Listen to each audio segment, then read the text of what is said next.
The Sinn Féin party had been in existence for years before the Volunteers were formed in 1913.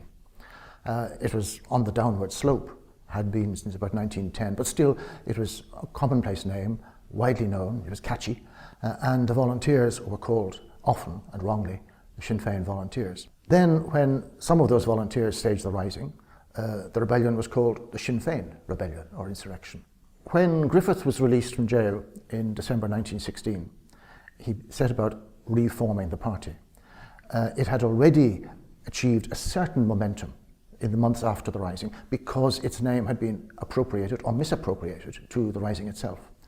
He set to work, he was a brilliant journalist, he set to work with his new weekly newspaper, and the result was that he was able to garner more publicity. But the key event was the Roscommon by-election in February 1917. A group of local radicals or separatists decided to run their own candidate, Count Plunkett.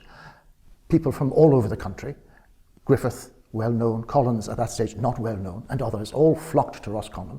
And in terrible weather, blizzards and snowdrifts, they fought and beat the Home Rule Party. And that provided publicity. It gave volunteers who until then had thought only of insurrection, it gave some of them a taste for politics. They discovered they were good at it. And from then on, the process gained momentum.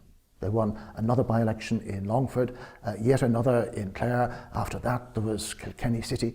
So the process spread rapidly, and by the end of the year, there are over 1,200 branches throughout the whole country.